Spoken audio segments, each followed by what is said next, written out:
So this morning we will be filing on behalf of Senator De Lima a petition for certiorari and prohibition under Rule 65 of the Rules of Court. Sa Korte Suprema po natin ito gagawin. May kalaki pong panalangin ito or prayer for urgent issuance of status quo ante order upang maisantabi muna ang arrest warrant at magbalik ang mga partido, lalo na si Senator De Lima, sa estado nito prior to the issuance of the arrest order noong February 23, 2017. Okay. Ang petisyon pong ito ay upang questionin ang legalidad at propiedad ng arrest order, arrest warrant at commitment order ni Judge Juanita Tomas Guerrero ng Branch 204 ng Muntinlupa City Regional Trial Court. Pero bago po ako pumunta doon sa mga facts that relate directly sa mga issuances na ito ni Judge Guerrero, hayaan niyo muna po na mag-backtrack po muna ako at bigyan kayo ng background information, yung tinatawag naming factual antecedents. Gaya po ng alam natin, nagkaroon ng 5 beses na pagdinig sa Kongreso. 2 noong Setyembre, 2 noong Oktubre, 1 noong Nobyembre, ukol sa di umano'y talamak na bentahan ng droga sa Bilibid. At ito po, itong ginawang congressional inquiry na ito ay nanganak ng mga reklamo or complaints. 5 complaints to be specific na dinulog sa Department of Justice. Ang mga complaints ay ito pong final ng VACC or Volunteers Against Crime and Corruption. Itong National Bureau of Investigation, 2 po yun. Yung isa ay patungkol nga doon sa House Inquiry. Yung ikalawa naman ay tungkol dito sa mga aligasyon ni Kerwin Espinosa. Ang pangatlo naman po ay yung final ni JB Sebastian. At ang ika-4 naman po ay i-final ng former NBI Deputy Directors Esmeralda and Lasala. Okay. So, natapos ang pagdinig ng Kongreso November 24. Noong pong November 21 ay nagpalabas ng subpoena o patawag, itong DOJ panel na binuo upang dinggin sabay-sabay itong 5 kaso na ito, reklamo kay Senador De Lima. So November 21, 2016, nag-issue ng subpoena. Ang subpoena po ay patungkol sa pag-utos kay Senator De Lima na kunin ang mga kopya ng reklamo laban sa kanya at mga attachments o yung mga kalakip na mga dokumento. Noong pong November 2, yun, 2016, ito po yung araw na tinakda ng DOJ panel upang kunin ang mga dokumentong ito. Kaagad pong naghain ang legal team, ang mga abogado ni Senator De Lima, ng isang motion. Ito po yung omnibus motion to immediately refer the case to the Office of the Ombudsman and to inhibit the DOJ Secretary and his panel of investigating prosecutors. Sa kalakhan, ang kino-question po mismo ni Senator De Lima dito ay ang jurisdiksyon o otoridad mismo ng DOJ na magsagawa ng ganitong pagdinig. Sa paniwala at matibay na paniwala na ang mga kasong kagaya nito ay dapat ombudsman ang siyang magsagawa ng preliminary investigation. Sapagkat ang mga kaso laban kay Senator De Lima, nooy Secretary De Lima, ay malinaw na nasa exclusive and original jurisdiction ng Sandigan Bayan. Mamaya po, ipapaliwanag namin kung paano po ito. At pangalawa pong ground na nilagay ni Senator De Lima sa kanyang omnibus motion ay mag-inhibit ang buong DOJ, including the DOJ panel, sapagkat sa kanya pong pagtingin at pagtingin ng mga abogado ni Senator De Lima, malinaw ang institutional bias ng DOJ that derived directly from the obvious prejudgment by no less than the President and the Secretary of Justice sa dami ng mga public pronouncements prejudging the guilt or alleged guilt of Senator De Lima. Okay. So, final po yun ng September 2. Ngayon, nag-file po ng comment ang mga complainants.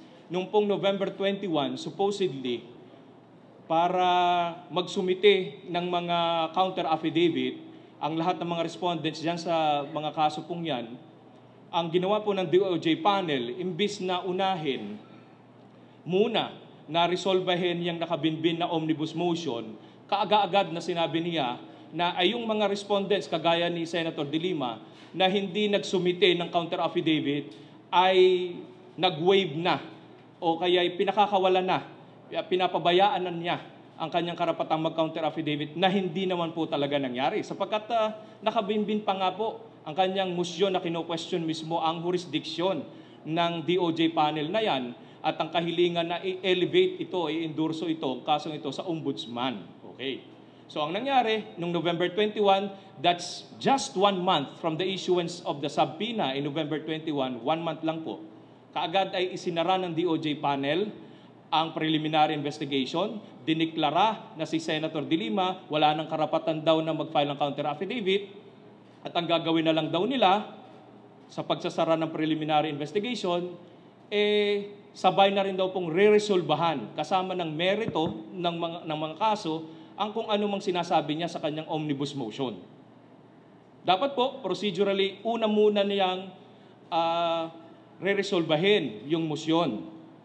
Saka siya magtutuloy sa paghingi o pag-utos kay Senator De Lima ukol sa kanyang counter affidavit. Pero hindi po ito ang nangyari. Kaya noong November 21, 2016, isinara na ang preliminary investigation. At pagkatapos, alam niyo na nangyari, nabalitaan na lang natin, Valentine's Day, February 14, 2017, naglabas na siya itong DOJ panel ng joint resolution. At kagayang petsa, naglabas din siya ng mga information. Yung information po, ito ang formal na paratang. Ito yung parang charge sheet. Ano po? So, nangyari po ito noong February 14. Noong pong February 17, makalawang Biyernes lang po, nag-file ang DOJ. Ano po? Pursuant dito sa joint resolution na ito, ng 3 information o 3 kaso ng di umano'y illegal drug trading. Illegal drug trading. Batay sa kanilang pagbasa sa mga dokumentong isinumiti sa kanila at sa Section 5 at Section 3JJ at kasama ang Section 26 at Section 28 ng Comprehensive Drugs Act of 2002 o yung tinatawag na RA 9175. 3 information po ito. Kaya po ito naging 3 ay patungkol po ito sa 3 hiwa-hiwalay na panahon at 3 hiwa-hiwalay na grupo ng di umano'y bagmen o collector di umano ni then Secretary De Lima. Kaya naging 3. Yung pong unang kaso na nadakit na criminal case number 16-165, ito po ay na-raffle noong November 23, February 23, Lunes. Ano po? Noong February 23, Lunes ng hapon, na-raffle itong information na ito dito nga po kay Judge Juanita Guerrero ng Muntinlupa RTC Branch 204. Noon din pong hapong iyon, hindi umabot ang 2 oras mula pagka-raffle, nagsumiti na po agad si Senator De Lima sa pamamagitan ng kanyang mga abogado ng isang motion. Ito po yung motion to quash na kino-question ang jurisdiction o poder ng RTC na dinggin at resolbahin ang kanyang kaso. Sa paniwala at matibay na paniniwala talaga na dapat sandigan bayan ang duminig at magresolba ng kasong ganito at saka ang ombudsman ang siyang dapat na nagsagawa, hindi ang DOJ ng preliminary investigation. Okay. So itong motion na ito to quash na final noong February 23, ito po ay sinet for hearing ni Judge Guerrero noong Biyernes, February 27. At ang ginawa po ng DOJ panel, February 24, February, Feb 24. Tama? Yes. Noong February 24, Friday, ay nakaset pa itong motion to quash na ito sa korte ni Judge Guerrero. Ang ginawa ng DOJ panel, nag-file sila ng motion to reset. Hindi raw sila handa kasi meron silang MCLE, yung pong seminar ng mga abogado. Ang ginawa po ni Judge Guerrero, bagaman may motion to quash na kino-question mismong matibay ang jurisdiction ng kanyang korte, ay nilabas niya po nung February 23, 2017, itong arrest order at itong arrest warrant. So, meron pang nakabinbin na motion, kino-question mismo ang jurisdiction niya. Nag-issue kagad siya nitong arrest order. At nabasa niyo naman po siguro yung arrest order is just one paragraph. Ano po? It's just one paragraph.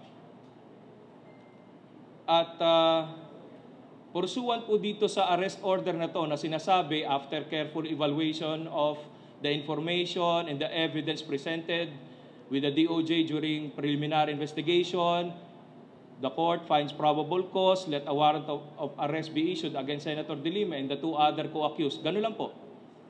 Walang diskusyon about the facts and about the law. Walang matibay, walang paghimay sa mga ebidensya at sa record. Okay? So dahil po rito, sa mga ginawa ni Judge Guerrero sa pag-issue ng arrest order, arrest warrant, and then subsequently, alam na po natin na nangyari, ang CIDG ay sinerve itong arrest warrant nung umaga ng February 24, that's a Friday. At ngayon po, kasalukuyang nakadetine si Senator De Lima sa PNP Custodial Center sa Camp Crame. Sa bisa naman ng commitment order rin ni Judge Guerrero ng ganun ding petsa nung Biyernes. So, ito po ay petisyon para questionin ang legalidad ng arrest order, arrest warrant at commitment order na ito. Basically, tatlo po ang issue na nire-raise ni Senator De Lima rito. Una, bakit nakapag-issue kaagad si Judge Guerrero ng arrest order gayong nakabinbin pa at dinidinig ang motion to quash na kino-question mismo ang jurisdiction niya. Pangalawa, procedurally, ang pagkaka-issue niya ng arrest order at arrest warrant ay hindi alinsunod at naaayon sa mga requirements ng Constitution at ng mga procedural rules sa tamang pag-issue ng arrest warrant. At pangatlo, bukod sa procedural na mga problema, substantively, malaki ang problema ni Judge Guerrero kung paanong nagkaroon siya ng pagtingin na may probable cause. Gawa ng, kung babasahin po natin mismo ang impormasyon, wala hong nakalagay doon na corpus delicti. Ibig sabihin, walang aligasyon ng krimen. Kasi po, ang krimen na charge kay Senator De Lima ay allegedly illegal drug trading. Ito pong illegal drug trading, hindi ito nalalayo sa selling. Paggamit lamang ng electronic devices. Ito ay pagbebenta ng droga na gamit ng electronic devices, kagaya ng cellphone, internet, kung ano pang mga modernong kagamitan. Pero doon po sa mismong information, doon sa mismong habla, hindi po nakalagay doon yung droga. Ano ba ang drogang nabenta? Gaano ang gramong nabenta? Nasaan ang droga na yan? Nasaan ang pera? O anumang konsiderasyon? Yung po mga elemento ng isang krimen sa trading, sino ang nagbenta? Sino ang bumili? Nasaan ang droga at anong gramo nito? At saka consideration at saka saan ang aligasyon ng paggamit ng cellphone. Wala ho eh. Wala ho talaga itong mga elementong ito. Doon pa lamang po, textually, ay talagang depektibo at imbalido ho itong informasyon na ito. Doon po lang ho textually ha. Pero kung titingnan pa ninyo, beyond the information, yung allegedly evidensyang sinumite ng DOJ, makikita nyo ganun din. Kung walang aligasyon sa impormasyon, lalo namang walang pruweba. Dahil kagaya ng sinabi ko po nung umpisa, ang lahat po ng mga testigo di umano ng mga complainants ay ito ho yung mga resource persons doon sa House Inquiry. So yung mga testimonya at mga affidavits na kinalap sa House Inquiry ay ito rin ang isinumite ng mga complainants sa DOJ panel. Walang panibagong mga affidavits na ginawa ang mga resource persons na ito, katulad ng mga inmates sa Bilibid. Hindi rin umattend at nagpakita itong mga inmates na ito sa DOJ panel. So papaanong in the first place nagkaroon ng finding ang DOJ panel sa kanyang resolusyon na mayroong illegal drug trading si Senator De Lima? At pangalawa, kung malinaw na hindi nakita at hindi nagpakita itong mga resource persons na ito, itong mga allegedly eyewitnesses sa DOJ panel, hindi rin ito nakita at hindi rin ito nahimay, naturalmente, ni Judge Guerrero. Nakalagay ho kasi sa certification, doon sa information, na personally na-examine ng DOJ panel ang mga complainants at mga witnesses. Hindi ho ito nangyari dahil hindi nga ho nagpunta sa DOJ panel itong mga inmates na ito eh. Kung ano lang po yung nakalap sa Congress, yun na rin hong isang bulto ang isinumite sa DOJ panel.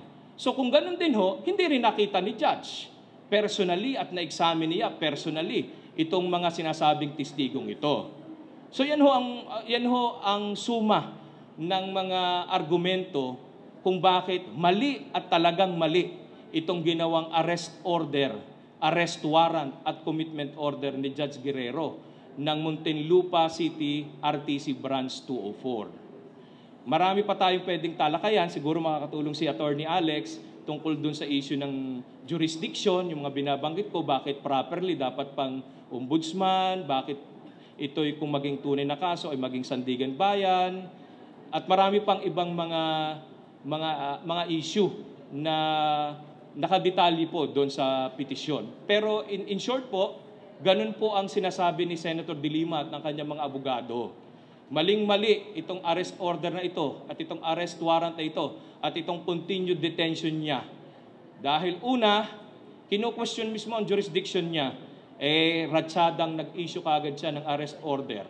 Pangalawa, ang arrest order na yan, hindi sinunod ang procedure ng konstitusyon at ng rules of court. Yung personal examination of witnesses and complainants. At pangatlo, substantively, wala hong laman ang mga record na sinumiti ng DOJ. So procedurally, substantively, wala ho talagang basihan itong ginawa ni Judge Guerrero na ito. Thank you po. Malinaw rin naman sa amin na ang charge ng illegal drug trading ay ginawa lamang para ito ay mapunta dun sa tinatawag na non-bailable offense. No? Yon, malinaw yon dahil kung titingnan yung information mismo, criminal information, ang nakalagay doon, nakatanggap raw si Senator De Lima ng pera magmula dito sa mga inmates at magmula doon sa mga ilan ng mga ahente, no, ng mga testigo, by reason of her office or in relation to her office while she was Secretary of Justice, no, parang ganon. Kung tutuusin, dapat kung yun ang charge at lahat ng ebidensya na pinakita sa DOJ panel ay dun nakatutok, no, na talagang by reason of her office nakatanggap. Kung yun lamang ang pinag-uusapan natin, dapat ang kanyang maging violation ay tinatawag na direct bribery or extortion. Assuming na tama yon, ano? Hindi namin sinasabing tama yon, pero kung ganun man, dapat bailable yon at malinaw na dapat ang ombudsman at ang Sandigan Bayan ang may jurisdiction sa kaso na yon. Pero pinilit ng DOJ at pinilit nga itong ihabla dun sa Regional Trial Court na gawin itong illegal drug trading. Dahil sa kadahilanan ng illegal drug trading ay non-bailable, unang-una. Pangalawa, pwedeng i-file sa Regional Trial Court, no?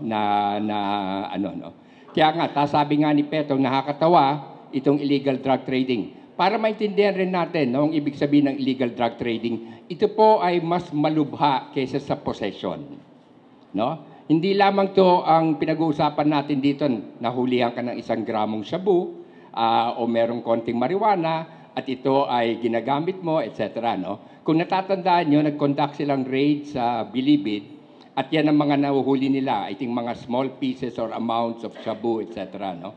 Ang illegal drug trading ho ay parang drug trafficking. No?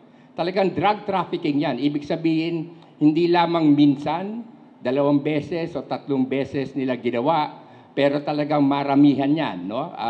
Tapos ito ay ginagamit nga yung mga cellphone, electronic messages, at kung ano-ano pa. No?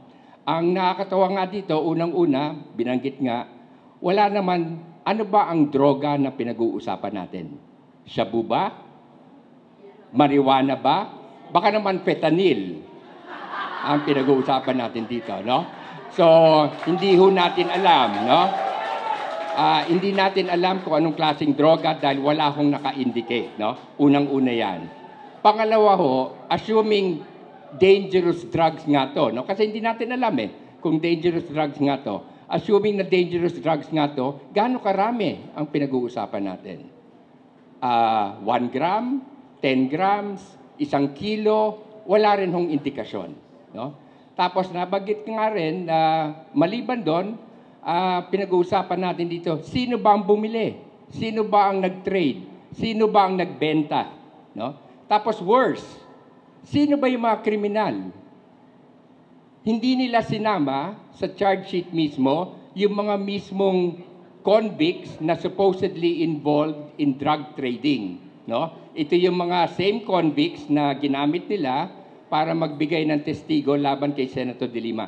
Tandaan natin, no? Ang kanyang charge lamang ay, ang sabi lang kay Senator De Lima, siya ay nakatanggap ng pera magmula dito sa mga tao na to as a result of trading.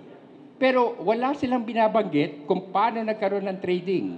No? Ito ba, kung familiar ho tayo sa stock market, meron tayong tinatawag na trading dyan, binibigyan ka ng papeles, binibigyan ka ng kung magkano ang binenta mo, magkano ang binili mo. Dito rin ang expectation namin ay ganun rin sana dito.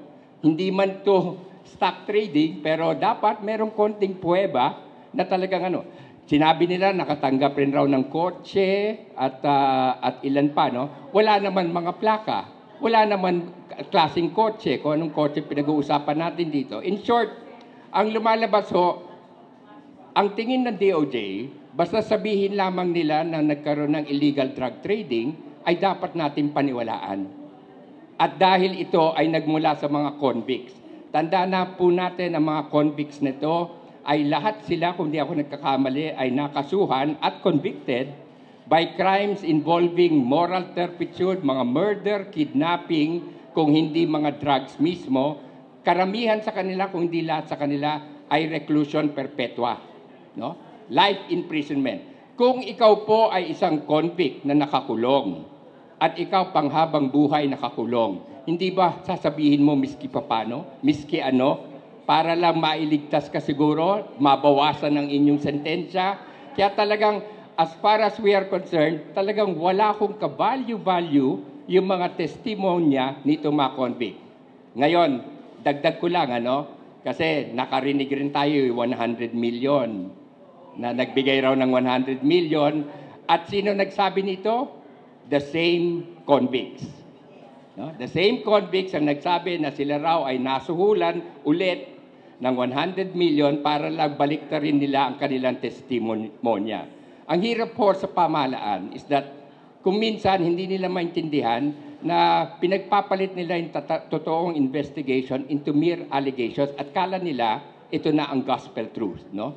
So yun po, no? So ang tingin po namin, talagang this should have been a case of direct bribery, kung ano man, or extortion, dahil yan lamang ang ebidensya na gusto nilang mapakita. Wala man, miski itong so-called direct bribery, ayan, meron rin question dyan, ano, dahil nga, meron bang, may money trail ba yan? Meron bang bank account na pinapakita? Meron bang palasyo si Senator De Lima? Meron ba siyang iba-iba pang mga assets? No? Wala rin tayong pinapakitaan. Ano? So talagang, as far as we're concerned, talagang naging kaso to na based purely on the allegations at invento ng ating Department of Justice. Pero worse nga, ang akala namin na baka naman may konting independensya ang ating mga korte, ay pati yon ay wala na. No? Ito pong kaso na to, when it was filed sa korte, no, 3 kaso nga, nabanggit nga ni Petong, tapos yung 3 kaso na yun, isang judge lamang, si Judge Guerrero ang nag-issue ng warrant. Siya mismo ang nag-schedule for hearing ng February 24. Yun aming motion to quash. So kami naman, kampante na siguro, si Judge ay papakinggan naman tayo muna bago tayo i-deny siguro. No? At least bigyan man tayong semblance na pinag-isipan niya ng korte o nagkaroon ng hearing. Pero ewan ko kung pressure o anuman, a day before that hearing, February 23, naglabas siya kagad ng warrant of arrest. And this despite nga yung motion for postponement ng DOJ mismo. Ang mismong DOJ, sila mismo nagsabi na ipagpaliban itong hearing ng 24 sa susunod ng Biyernes sana, March 3, pero nag-issue pa rin. No? So anong ibig sabihin pag-issue ni Judge? Ang ibig sabihin nun ay sa tingin niya may probable cause.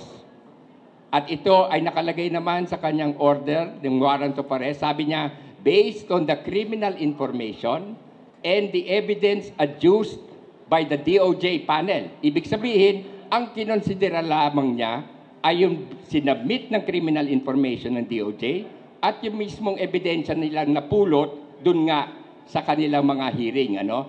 Na yung mga hearing rin naman questionable. No? So based on that purely, nag-issue siya ng warrant.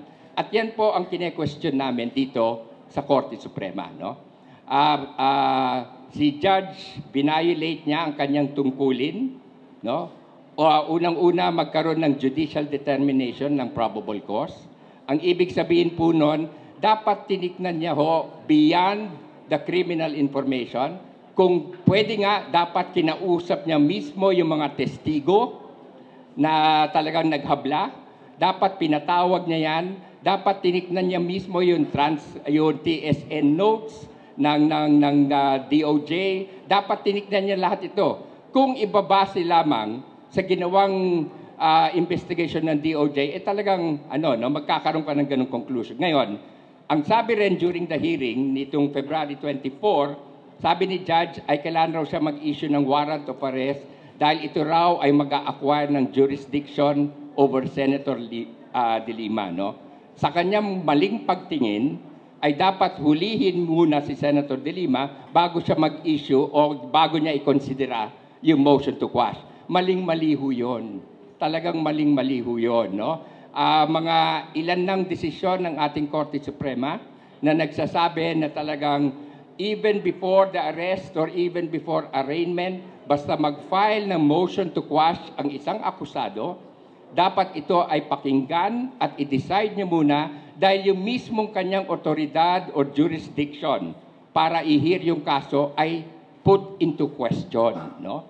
Kaya dapat niya i-resolve muna yon bago niya arestuhin ang isang akusado. No? Dahil ang pinaglalaban ho natin dito, nakakatakot ho kung tayong lahat ay ngayon pwede na maging ma-open sa pag-aaresto simply on the say-so ng isang Department of Justice. No?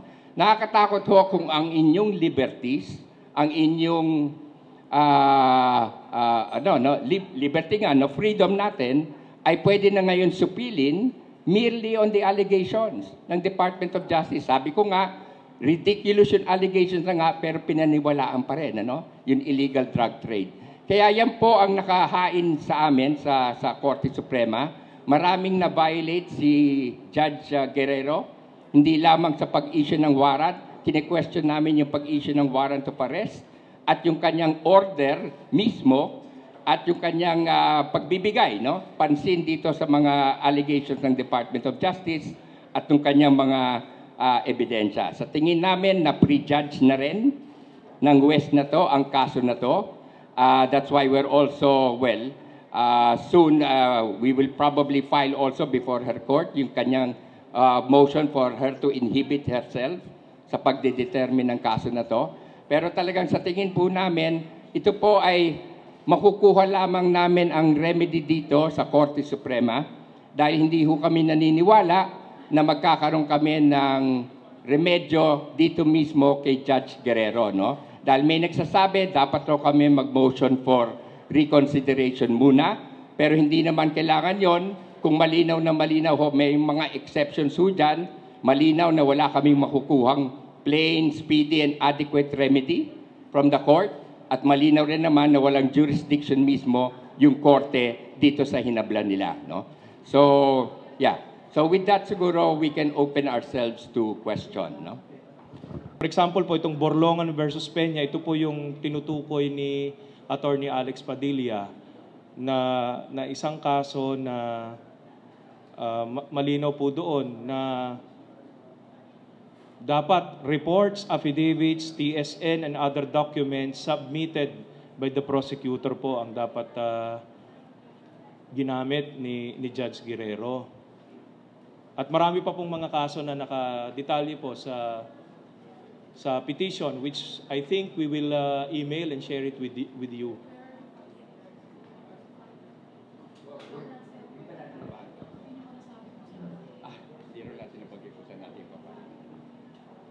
Ito po, gaya po ng sinabi namin, ito pong petition na ito for certiorari and prohibition with prayer for status quo ante order, TRO, and preliminary injunction sa Korte Suprema po natin ito gagawin. Kagaya po ng sinabi ni Attorney Alex, hindi na kinakailangan ang motion for reconsideration dito sapagkat may mga malilinaw na mga justifiable circumstances na magagamit po natin dito. Dahil kagaya ng sinabi po niya, yung order po ng huwis na ito is rendered without jurisdiction. So kung ang isang order ay rendered without jurisdiction, it's patent, null, and void. Yung tinatawag namin ng mga abogado na it's like a monster that can be slain on sight. So yan ho ay pwedeng dire-diretso sa Supreme Court o sa mas mataas na hukuman. At kung bakit naman sa Supreme Court at hindi muna sa Court of Appeals, yung pong tinatawag na hierarchy of courts, sapagkat ganun din po, may mga malinaw na doktrina na kung meritorious ang kaso, may strong constitutional issue na involved, at ang Korte Suprema lamang ang makakaresolba sa madaling panahon at the most immediate time, Korte Suprema po ang tamang hukuman na paglagakan nitong petisyon na ito at hindi Court of Appeals. Nandun din po yun sa petisyon ni Senator De Lima, yung mga legal authorities kung saan binase natin na hindi na kailangan ang motion for reconsideration at hindi na rin kailangan dumaan pa ito sa Court of Appeals. Yes, sir. Raise po sa interaction at unified. Saan namin yung mga masyadong pinabilis yung kaso despite na meron kayong motion to quash? Ano kaya nangyari in between? Kasi kagagaling lang ni Judge Guerrero sa trip. Ng Lunes, dumating siya. Then, Miyerkules, Huwebes, nag-issue siya ng warrant. Then, Friday, inuli siya. So, ano kaya nangyari in between? Bakit kaya masyadong napabilis yung pag-issue ng warrant despite na wala siyang jurisdiction, sabi niyo, despite na walang binanggit doon kung ano yung kaso, whatever, sa issuance ng warrant, ano po kaya sa opinion niyo na nangyari in between? Hindi, mahirap naman tayo mag-spekulasyon, ano? Pero ang malinaw na malinaw lamang is that hindi niya talaga napag-aralan yung kaso, no? Kasi ang sabi rin niya during the hearing, sabi nga niya, kailangan niya mag-issue ng warrant of arrest nga para makuha niya yung jurisdiction over the person ni Senator De Lima, no? Siguro, quote ko lang itong kaso ng Miranda versus Tulyao, no? Para malinaw rin sa atin tungkol dun sa issue na yon. Ang sabi ng Korte Suprema dito, the Supreme Court explicitly distinguished between custody of the law and jurisdiction over the person, stating, that one can be under the custody of law but not yet subject to the jurisdiction of the court over his person, such as when a person arrested by virtue of a warrant files a motion before arraignment to quash the warrant. No? So malinaw dito na talagang dapat magkaroon siyang determination muna o yung judge niya, yung motion to quash bago siya mag-issue ng warrant of arrest. Dito, binaliktad niya, no? May motion to quash, siya mismo nag-schedule for Friday, siya mismo nag-issue ng Thursday yung kanyang order or warrant of arrest, no? Tapos yun na nga, ang balita nga ay galing pa raw sa Macau, no, at that time. So hindi natin masabi kung ito ay lutong Macau, pero ganun man talagang questionable ang nangyari na obviously hindi pinag-aralan, no? Hindi pinag-aralan. May dagdag ko din po, nandun din po sa petisyon natin, nakalagay po doon sa Borlongan versus People, nabanggit na po ito ni Sir Alex Padilla, na kung may motion to quash ang isang akusado, huwag kang karaka-raka, judge, mag-i-issue ng arrest warrant dahil you're put on notice. You are notified, you're forewarned. Baka may posibleng illegal na pag-aresto kang gagawin dahil kino-question mismo ng akusado ang jurisdiction mo, ang poder mo. Kumbaga, kino-question dito, may kay ka ba, judge, in the first place, para dinggin at resolbahin ang kasong ito? Yun po ang basic eh. That's Borlongan versus Peña. And then yung pong sinabi ni Attorney Alex kanina, na mga malinaw na mga basihan na po pwede muna, hindi kailangan ng pag-aresto. Unahin muna ang motion to quash. Malinaw ho yun sa Rules of Court, nakalagay po yun, Rule 16-A, before arraignment, pwede pong i-quash o ibasura ang information kung talagang walang jurisdiction. And then a lot of cases supporting that. Your Roberts versus Court of Appeals, Lacson versus Executive Secretary, and Aliado versus Judge Jokno. Yan po mga tatlong kasong yan at napakarami pa nagsasabi. Hindi kailangang maaresto ang isang akusado kung ang issue mismo ay jurisdiction ng husgadong iyon.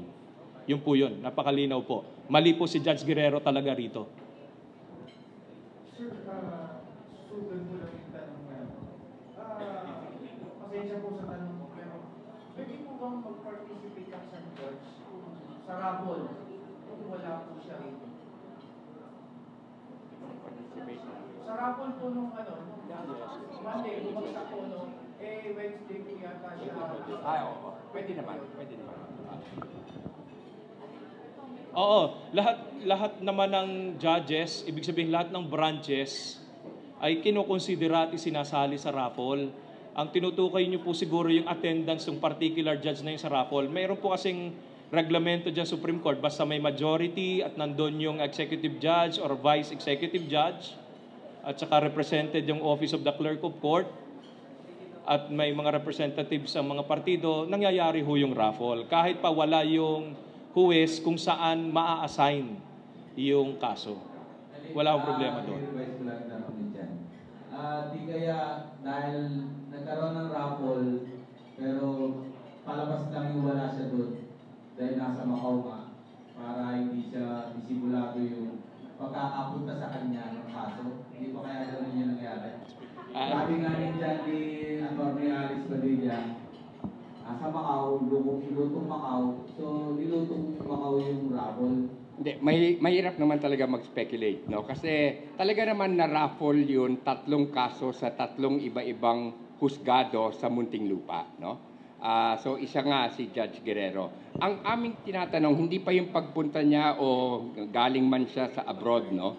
Ang aming tinatanong dito ay talagang, yan ba ay nabigyan niya ng konting pansin o panahon para mabasa man lang sana yung aming motion to quash, para mismo sana nagkaroon siya ng utos muna, sinasabi na hindi siya naniniwala o mali kami o kung ano man ang kadahilanan niya. Pero hindi nga ganun ang nangyari. So ito nga, and this is in violation, yung kanyang, sinabi na nga, yung kanyang unang-una dapat sinasagot ang motion to quash dahil mismong jurisdiction ng court ang tinatanong.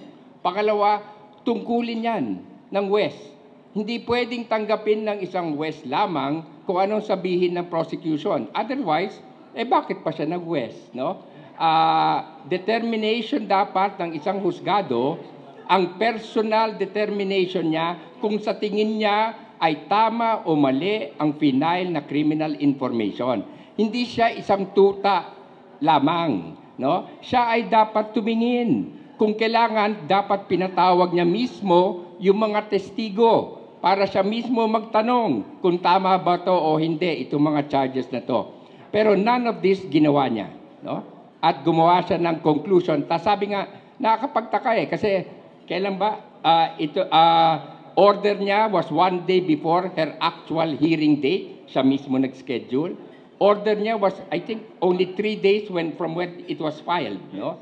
Kaya kung ikaw man ang isang taong ang kapal ng final, kawawa ho yung trabaho ng aming mga tao at mga abogado namin. Talagang pinag-aralan ho namin yan, yung motion to quash, na pwede naman niyang i-deny, no? Pero sana binigyan kami ng konting kortesiya lamang o respeto at sinabi niya kung bakit sa tingin niya mali ang aming mga palagay, no? Pero hindi man kami binigyan ng courtesy niya. Ngayon, sabi ko nga, ito naintindihan ko in the sense na as far as government is concerned, ang gusto lamang nila makita dito ay makulong si Senator De Lima. No? I think sa aking palagay, alam nila na pag nilitis namin itong kaso na to, lalabas yung katotohanan at lalabas nga walang drogang pinag-uusapan, walang amount ng droga, walang traders and sellers. In other words, talagang defective. Kung tutuusin, parang okay nga sana i-trial tong kaso na to para ipakita lang, no? Pero walang pakialam doon ang ating Department of Justice. Ang pakialam lamang nila is, ganun pa man, mapatunayan natin na inosente si Senator De Lima, baka abutin niya ng 1 taon o 2 taon bago magkaroon ng paglilitis sa husgado at ma-dismiss yung kaso. Sa kanila, sapat na yon na makulong si Senador, no? At yun ang sinasabi ko ngang nakakatakot dahil ito na nga isang senador ng Republika ng Pilipinas, kayang-kayang gawin to, paano pa katulad natin? No? Kaya dyan ho rin tayo matakot sa mga ganyan na ginagawa ng pamahalaan dahil parang nawala na ho yung rule of law at nawala na ho dito yung hustisya o batas mismo. Hi, sir. Ina for me na ABS-CBN News. On the issue of jurisdictions, yes, sir, I'm moving now the resolution of the DOJ. First of all, I know you're aware that you're hinging on Article 11, Section 90 of RA 9165, which confers upon the RTC exclusive jurisdiction to try and hear cases pertaining to violations of the Comprehensive Dangerous Drugs Act. And there is a specific provision also of the criminal liability of public officials and employees, which means to say that the law has taken into account that public officials and employees may be violative of the law, and then stated that the exclusive jurisdiction falls upon the RTC. Second, sir, the panel, I would just like to read portions of the resolution so as not to misquote. You mentioned a string of jurisdictions. They are hinging on Honasan versus panel prosecutors as affirmed in 2007 in the case of DCV. Now, in Honasan versus panel prosecutors and DCV, the Supreme Court said that the Ombudsman and the prosecution offices of the DOJ shall have concurrent jurisdiction over complaints for crimes involving public officers and employees. It states here that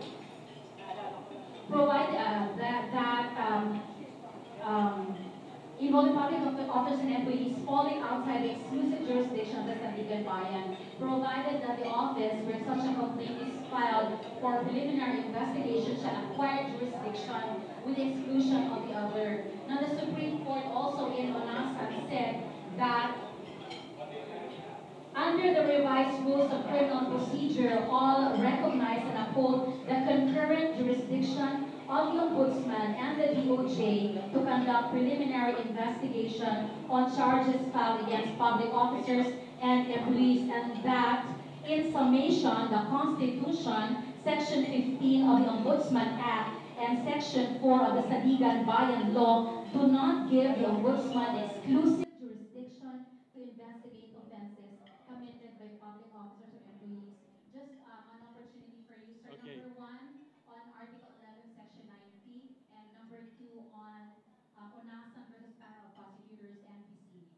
Okay, maganda yung tanong, ano.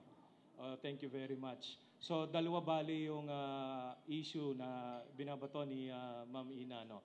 Number one, yung issue ng jurisdiction na sinasabi nila na RTC raw ang may exclusive jurisdiction pursuant to Section 90 of RA 9165 or the Comprehensive Dangerous Drugs Act of 2002. At saka yung pangalawa, applicable raw dito yung Hunasan case. Okay.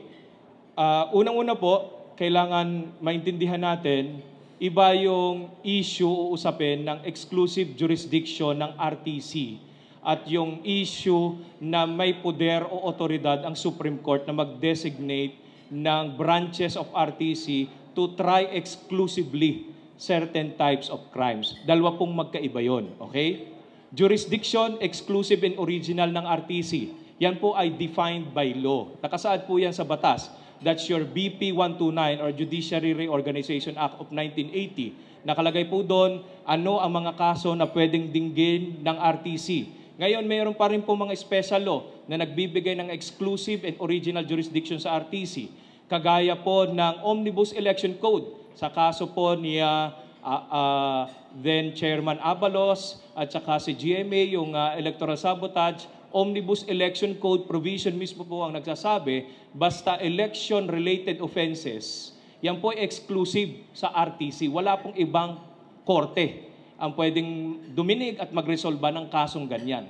Ganon din po sa kaso ni then Chairman ng COMELEC also, si Chairman Benipayo.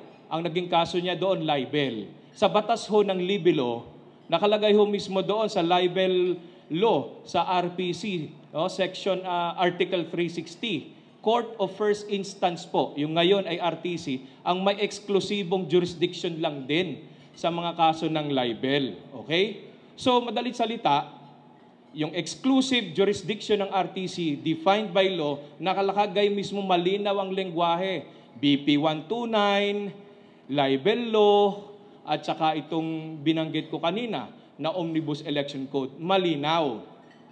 Wala hong same, similar, or equivalent provision or language na kagaya nito sa RA 9165 or Comprehensive Dangerous Drugs Act of 2002. Yung pong binabanggit nila na Section 90 ng 9165 ay hindi patungkol sa paggagawad ng exclusive jurisdiction sa RTC. Malinaw hong nakalagay doon. Yun po ay patungkol lamang sa pahintulot ng batas na ang Korte Suprema ay mag-assign ng mga branches of RTC in each judicial region to try exclusively drug cases. Yung una, sa issue ng jurisdiction, exclusive jurisdiction to the exclusion of all courts. Yung pangalawa, sa Section 90, ang sinasabi, merong RTC branches na siyang magdidinig exclusively, dedicated lang sa drugs cases to the exclusion of other RTC branches in the same judicial region. Ito pong Section 90 na ito ng 9165 ay hindi po naiiba. Kagaya ng espiritu ho ito ng Section 30. Section 30, BP 129, nakalagay ho doon. May pahintulot ang batas sa Korte Suprema na mag-designate o mag-assign ng special RTC branches upang duminig at magresolba ng mga certain types of crimes. Kaya nga merong dinesignate ang Supreme Court pursuant to this into its rulemaking power sa Constitution na may RTC branches ang papakinggan lang EJK cases. May RTC branches na ang papakinggan lang at re-resolbahin environmental crimes. Merong RTC branches specially designated for election protest. Ganon din ho ito. In pari materia ho ito. Hindi po ang Section 90. Section 90 does not grant exclusive jurisdiction to RTC to the exclusion of, say, Sandigan Bayan.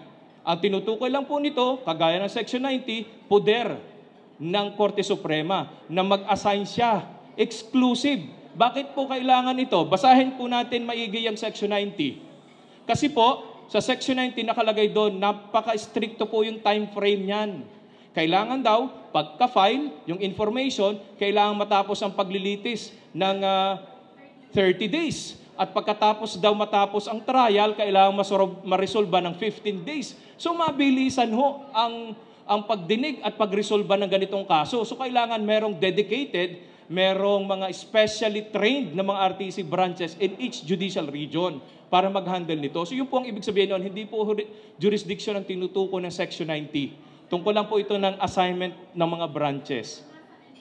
Doon po sa Hunasan and Dicini, hindi po ito nalalayo doon sa sinabi ko kanina, Abalos, GMA, Benipayo cases. Ano po yun eh? Ang kaso po doon naman ni Senator Hunasan, hindi naman related to his office eh. Hindi po with use of his public office and position ang nangyari ho doon. Hindi ho kagaya rito, klaro, nakalagay ho sa information eh. Then as SOJ, using his power, position, and influence, ginawa raw ho itong direct bribery at pinag-conduct daw po ng illegal drug trade itong mga inmates na ito. Ibig sabihin, sa pananalita mismo ng prosecution sa kanyang information, hindi makukumit allegedly ni Senator De Lima ang ipinaparatang sa kanyang krimen kung hindi niya ginamit ang kanyang opisina. Hindi ho ito kagaya nung sa Hunasan case. And still, kahit po magkaiba ang kaso nung Hunasan case sa kay kay Senator De Lima, magagamit pa rin po natin yung obiter dictum nung Hunasan case na yon, sapagkat nakalagay ho doon sa mga kaso na eksklusibo na talagang pangsandigan bayan, that's PD 1606 as amended, ay talagang dapat exclusive din na ang ombudsman ang siyang magko-conduct ng preliminary investigation. Ganito po yun. Ang ombudsman, sa ating konstitusyon at sa Ombudsman Act, meron po siyang poder na mag-conduct ng preliminary investigation basta ang nasa sangkot, public officials and employees. Lahat ng kawani ng pamahalaan pwede niyang gawa ng preliminary investigation. Malinaw po yun.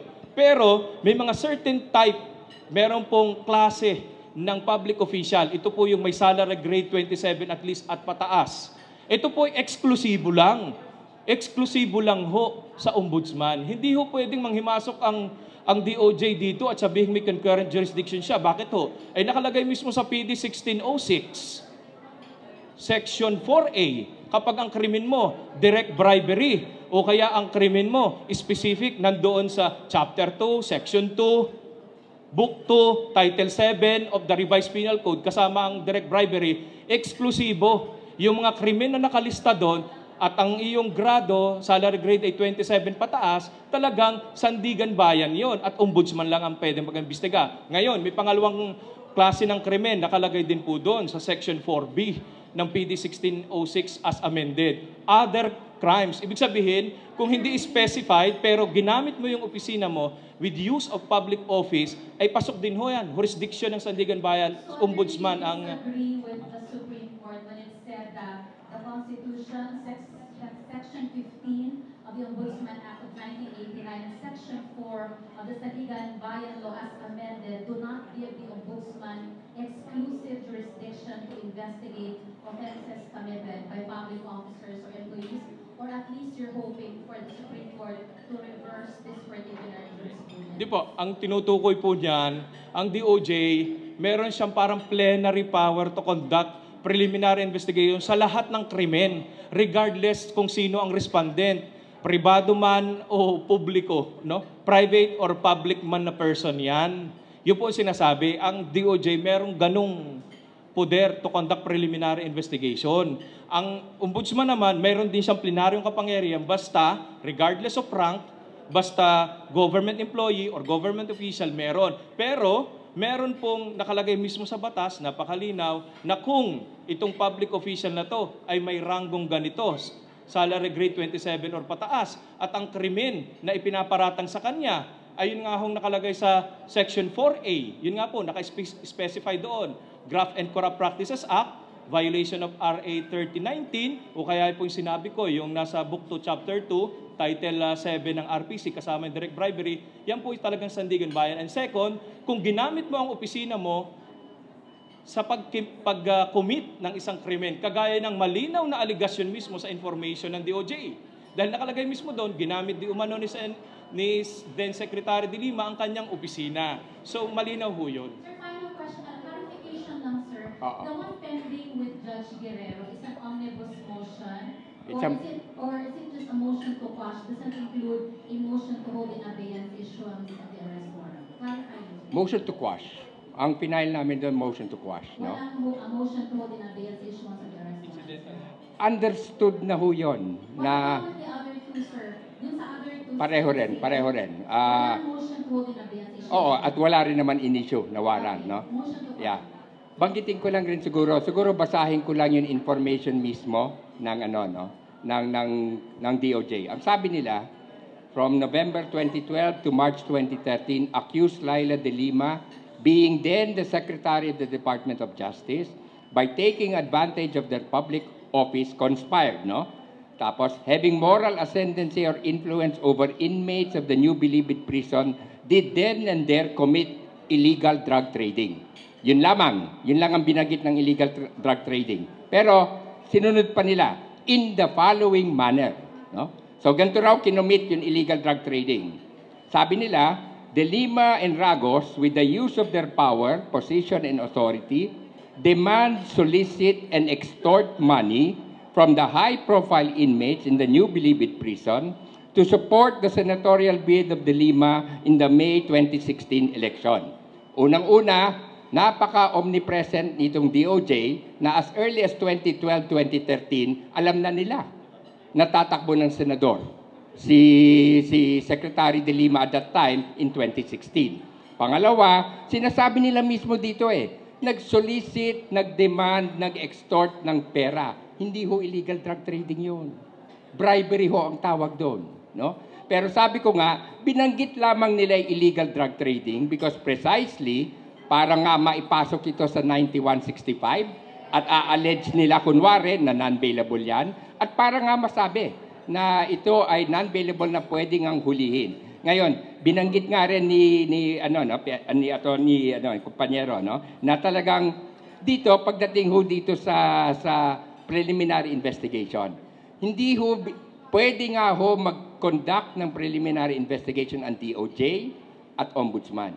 Pero ang expectation doon, once na-conduct nilang preliminary investigation, kung talagang dapat i-file yan sa Ombudsman, ipapasa nila yung findings nila to the Ombudsman, which can again conduct its own investigation kung gugustuhin nila, or mag-file according to the preliminary investigation. Pero wala hong sinasabi, tignan man nyo ho ang lahat ng provision na sinasabi ng Section 90, talagang wala hong original and exclusive. Yung pong termino ng original, importante yon. Pag sinabi mong isang husgado ay may original and exclusive, ibig sabihin siya lamang ang meron jurisdiction. Pag sinabi niyang exclusive jurisdiction in relation to the power of the Supreme Court to issue mga court na drug cases sa mga courts, parang ganon, ang ibig sabihin lang nun, to the exclusion of other regional trial courts. No? So yun lang po. At dito again, nagkamali nga dito ang DOJ sa kanilang pagtingin na ito ay ibig sabihin dito ay lamang ang RTC lamang. Pero yun na nga, kaya nila pinili ito ay illegal drug trading. Yan ho ang dinidiin namin lagi dahil yung illegal drug trading lang ho ang may non-bailable. Kasi kung ito po ay bribery, kung ito po ay possession, kung ito po ay extortion, hindi namin sinasabing tama to, pero lahat po yan bailable. No? Kaya ang talagang intensyon lamang ng DOJ dito ay makulong si Senator De Lima, hindi na bali miski kalokohan yung pinag-uusapan.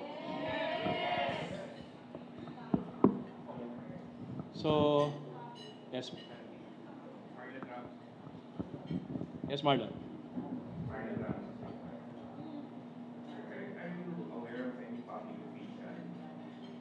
Now standing trial, Santiago Bayan, for facing investigation before the Ombudsman with regards to illegal drug. Ako personally, no. No. Senator Laila. Well, yeah, assuming na magtuloy ito, palagay ko, she will be the first, no?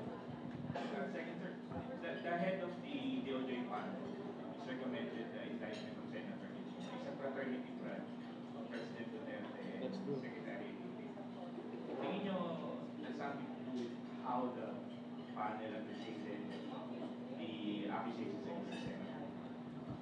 Well, whether fraternity, brother or hindi, ang alam ko lang is that usually ang panel of prosecutors ng DOJ, hindi yan lumalabag sa kagustuhan ng department secretary.